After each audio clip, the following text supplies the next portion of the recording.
We live in a world where superheroes are made of literal marshmallows, and I'm here for it. Episode 3 of Kamen Rider Gavv is called The Sinful Soda Punch Flavor. The episode starts with a Granute reporting back to a Granute agent after basically a mission to compress a bunch of humans, but the twins rock up, Jeeb and Sheeta. They come to inspect the deal, but they have got intel on a mysterious Granute-like figure. They've been online, they've seen a photo of Garvey. So they send this Granute in disguise off to investigate. We then get to Shoma buying some candy with the very last bit of his money. Unfortunately, as he opens them, he spills them everywhere, hitting a guy with some gummies, and man starts beefing him. I mean, come on, it's a couple of gummies. Calm down. But of course, Shoma's lost most of his gummies and he is starving, so he passes out. But not to worry, because the guy very kindly picks him up and takes him to a place where he can get some food. However, this is real food, like real nutritious meals, and Shoma's just like, what is this? Shoma then shows the guy this little notebook he's got, and it's basically like a scrapbook kind of all the candies he's had and all the candies he wants to try. And the guy's just like, bro, this is nothing but junk food. Like, what are you doing? And he's like, I know, but like, this is what my mother said she loved to eat. This is what I want to eat. After Shoma has eaten, he goes to help some construction workers, and they've basically got this massive like cinder block thing they need to lift with a crane. And they're like, bro, that's too heavy for you. And obviously, as we know, when he eats, he's an absolute freaking unit. Like, he just picks up the thing, puts it on the truck, and everybody's blown away. And that's when this new guy is like, hey, look, I know you don't have any money. If you want, you can come work with me. And, you know, we can get you some money. We can get you a paid job. So, of course, Shoma's like, absolutely. Like, he knows he needs the cash, and he goes with the guy. We see them in, like, construction overalls, and we're like, okay, they're, like, repairmen or, like, plumbers. They're basically going to somebody's house to do some work, and there's nobody in the house. And Shoma's like, this is weird.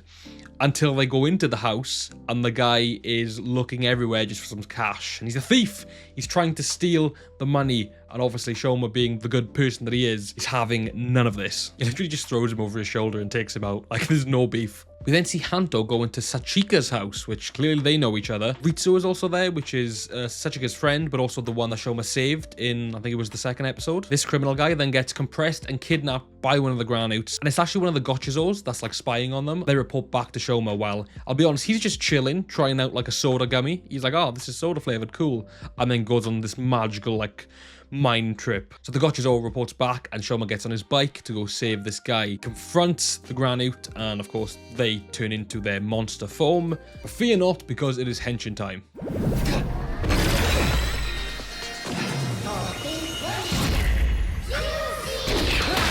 We get a pretty basic but still cool fight scene. He turns into the basic gummy form first, and Hanto is out and about, and he's basically theorizing to himself. He's like, this Kamen Rider is like one of these aliens, but the aliens are trying to hurt people and he's trying to save people. So he kind of puts two and two together, and he's like, this guy must be human if he is saving other humans. As he's doing this, he does find out the Kamen Rider is actually fighting near him, and he goes to check it out. He rocks up, and sure enough, there is Kamen Rider fighting the Granite. Now he starts filming them fighting, but this is exactly when Shoma decides he needs to upgrade to the crisp form, to the potato chip form. And Hanto is in disbelief that he's transformed from one alien like looking being to another. And as I mentioned, Shoma did have a soda gummy before this, so he's now got a new soda power-up, and it basically creates a hand, and it's called like the soda punch. Punch, I am assuming, meaning like, you know, what the US call like juice and squash. And it's just this massive like bubbly fist, kind of like the leg attachment we had in episode 1. And this entire time, one of the Stomach Inc like agents are just watching them fight. Now, I don't know if this is going to be a normal thing, that there's just like spectators for this, or if there's like something else. I think they're trying to investigate more into Kamen Rider as well. When the battle finishes, some more Gotchizos fall to the floor, but there's some new ones, but they get taken before Shoma can do anything about it. And it turns out this person is someone called Kenzo, and he claims that he is a Gotchizo slash like Granute slash alien researcher. And Hanto is very curious, because as we know, clearly something happened with his mother in regards to the Granutes. But also, he's just been seeing this Kamen Rider fella cutting about the place. He wants some answers. The episode actually ends with the Stomach Twins learning about the red Garvey belt, and from this point forward, like they've got a mission. It was a fun episode, you know. So far, I preferred last episode to this one, but I am really intrigued to see who Kenzo is and like what his role is actually going to be, and whether he's potentially going to use any of these Gotchizos. Then we move on to episode 4, which is called Another Marshmallow, Please. The episode opens, as most of them have already done, with Shoma just being starving, and genuinely, I actually feel bad for him. Like, he just always looks so like sweet and just genuinely just like depressed. And I'm just like, bro, we need to get this man like a constant supply of food. He comes across some vegetables in a vegetable patch and he goes to try and eat them. Basically, the owners rush out and they're like, what are you doing? And he's like, look, I'm sorry. Like, me and my mother used to have to just eat grass off the side of the road. Like, I thought this was free. I'm so sorry. And he's like really hungry and almost passes out again. And they obviously feel bad for him. So they bring him inside and, just like the guy from last episode, give him like a proper nutritious meal. We then see the stair maze from episode 1 clearly confirming it is part of Stomach Inc. Even though we know that that is where Shoma and his mother were being kept, we now know for a fact that's where he fell from in episode 1. You know, I really feel like they're trying to build to a reveal that Shoma is part of the Stomach family, but they've already credited him as Shoma's stomach. Like, I feel like, I don't know, something's definitely up, and I don't know if this is purposeful or not. Now, there was a cute little moment between Shoma and the elderly couple that's helping him out. They were telling him basically they have a son, or at least did have a son, but he passed away about 20 years ago, and that Shoma kind of reminds them of him. And I mean, it doesn't really come up again in the episode, but I just thought that was a really sweet little moment. And then do a harsh cut to Kenzo's basement/office/lab, where Hanto has come for some answers. We learn that when Hanto's mother was attacked, he never saw her get compressed, and Kenzo's basically saying maybe this compression and like these storing the humans is a fairly new thing, and basically it means that Hanto's mother is definitely dead. My theory on this is that grannies did just used to eat people. Like, they used to go out hunt, find people and eat them. But now, clearly what they're doing is they're compressing the humans and putting them into the machine to make those like jelly cubes that we've seen them eating, which we know are made of humans. It's quite grim, but they are. So I wonder if it's just like a corporate thing of like, instead of just going out and eating humans, we'll get humans, turn them into these jelly cubes, and you can eat them for your sustenance. I think I might be onto something with that. Maybe that's already sort of confirmed, and I'm just spitting like, what are the facts anyway? Is this a fact? Like, do we know this already? Or do you at least think the same? Let me know in the comment. But anyway, Hanto's getting quite emotional at the thought of his mother, but Kenzo does show him the Gotchizo that he's got, and basically alludes to the fact that he could also become a Kamen Rider. You know, not that I think that's going to happen or anything. Then, after a hard day's work of helping with the crops, the elderly couple reward Shoma with a packet of marshmallows, and of course, he absolutely loves them, and he can't believe it. He gets to take one off his list, and it does create a new Gotchizo. We also see that Shoma and Hanto are being monitored by some Stomach Inc. agents, which, if I haven't said already, these guys look pretty sick. I mean, pretty basic designs, you know, kind of like a metal mask and just like a black robe type thing, but I think they look really cool. Eventually, the agents attack Shoma and chase him into a forest where he's confronted by Jeeb and Sheeta. I'm really on the fence every time I say her name. Jeeb is fine, but then Sheeta.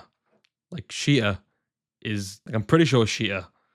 But in the events that it's Sheeta, then the Stomach twins go on to absolutely taunt Shoma about his mother, and we get the flashback of how she died. They get caught up in the tongue of a granute, and they try to compress both of them, but Shoma can't be compressed, and they pretty much put this to the fact that he is part granute, and the granute compresses Shoma's mother, and we physically see her get like destroyed, get crushed, get unalived, and it is like one of the most heartbreaking things ever, because you can just see it in Shoma's face. He is absolutely distraught, as of course you would be. But then Lango, who is like sort of the leader of all of this, he says something along the lines of, he can't protect you anymore, or now that he's gone, like, I'll have my way with you, and we don't know who he is. Now, I had a theory in the last episode that Lango might actually be Shoma's dad, and we're gonna get this big reveal of like, I am your father. Now I'm wondering, because we know they're all part of the Shoma family, I wonder now if Lango is actually Shoma's uncle. And Shoma's father was obviously the brother of Lango, and he fell in love with a human woman. They had Shoma, who's part human, part granite. Whether Shoma's father like just died or was unalived by them, I don't know just yet, but I wonder if it's more of a uncle-nephew situation than a father-son. But anyway, once the twins are done taunting, Shoma is having none of their beef anymore.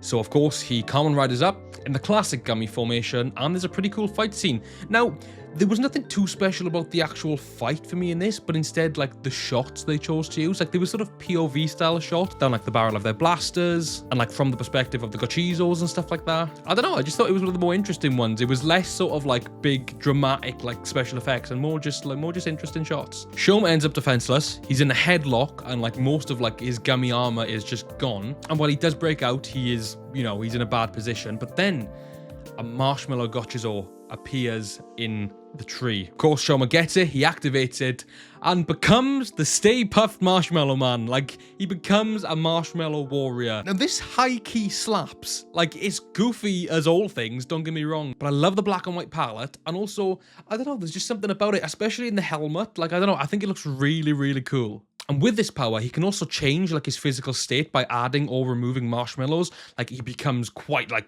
buff in one bit. At one point, he just becomes a massive roller and crushes the agents. I don't know if this is my favorite so far, because so far we've seen the gummy variant, the potato chip variant, and now the marshmallow variant. And I think color palette-wise, I do really like this one. But I don't know, maybe the crisps are still my favorite, but I'm a big fan of the marshmallows. After the fight, Shoma frees the thief, and we see him walking out of the forest in the night, and he passes out, as usual, in the street. But this time, there's like a big shadow that looms over him. The episode just ends, and I have no idea what that is. I can only assume it's someone from Stomach Inc. coming to him, but maybe not. These two episodes were really, really fun. I'm loving the new rider forms we're getting, and I've tried to stay clear of like the promotional images, because I know that they have revealed some more of the forms that we're getting.